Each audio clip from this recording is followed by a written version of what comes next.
Well, why? Why would the exam problems be different from the homework? Well, because you have to understand things. We've run through your career. We've run through Yeah, your education. So I sure. just kind of want to, we kind of have told the story of how you got here. And I think it's a really cool story. And it's a story that surprisingly, I haven't really gotten the chance to tell on my podcast. So I'm really thankful that you've come on and told your story and been very candid and very open about your experience. From that experience, are there any other, if you're talking to a kid that's in high school that's dreaming about becoming an engineer, or you're talking to an early college student that's about to take their second or third prereq and they're getting started in it, what do you have any advice or anything that you learned along the way that you think is super important that they understand or I don't know, just any, it's kind of, I'm putting it up on No, no, that no, no, dangerous no. platform where you can say whatever you want. So, like, a couple thoughts come to mind. The first Yeah. is, definitely go with what sparks joy with you. You know, Yeah. if for me, chemistry was not my thing. It's too messy. I don't like the fact that, like, it's not like gravity. Like, yes, it is, formulaic, but you know, I like my physics. I like my nice controlled, Um, so, like, if you find something that you are interested in, then go for it. Um, for sure. I had another thought. It was a good one. It was excellent. Uh, Early your question was career, what would early you? engineering, early high school, thinking about just any Oh, general yes. advice. Okay. Yeah. Yeah, yeah, yeah. So the best thing I can recommend is you don't have to learn everything at once. Yeah. So if you go to a conference, if you go into a class, if you're having a conversation, don't expect to remember everything. If you Yeah. try to remember everything or try to learn everything at once, you won't remember any of it. So if you can, pick one, two, three major themes, topics, whatever it is, and just pull that out and focus on those things. You know, um, it's amazing how that will be helpful. Maybe it won't be as exact as, like, hey, like, did you memorize this formula? But when you have a conversation and you're trying to develop a project, you have a prototype or something along those lines, and you're having all this information thrown at you, the ability to sit down and say, okay, hold on. From what I'm hearing, these are the three things that are most important. Let's talk about Yeah. those three things and address those three things. And now, once those three things are, we can come back and say, all right, what are the next three things that we need to attack?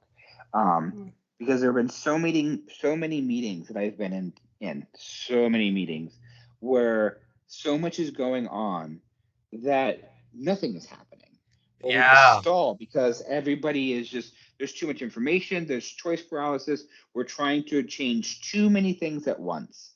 Well, what if we're going to make this next iteration, so let's add everything we can Yeah. and not be aware of how all that adding will affect it. So being able to say, hey, no, let's focus on these three things, or these two things, and address those things, and then move on.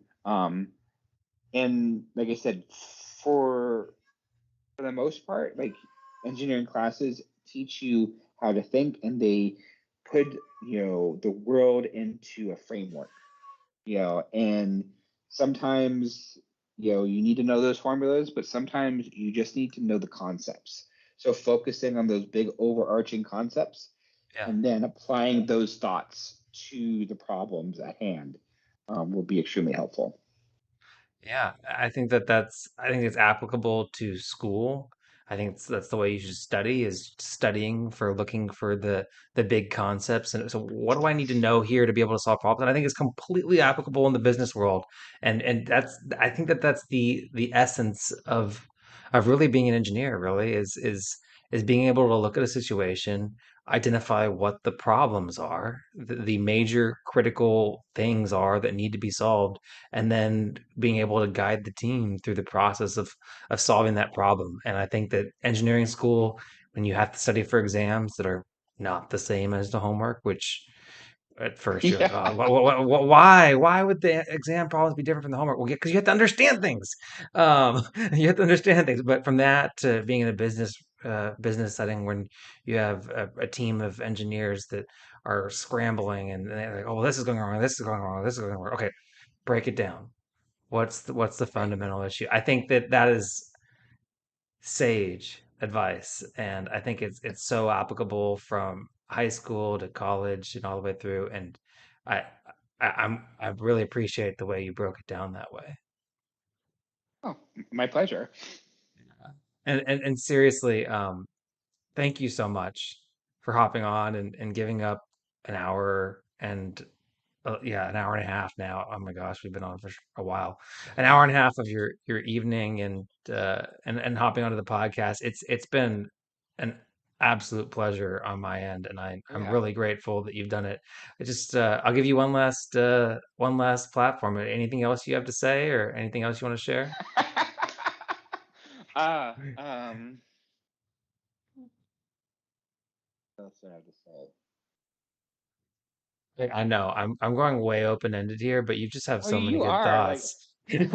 Yeah, you can just say thank you so and say bye. I will give you one more bit of advice. All right, this is coming out from like way left field.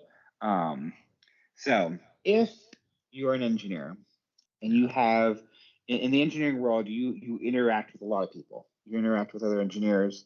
You interact with business people. Being able to communicate with everybody is very important.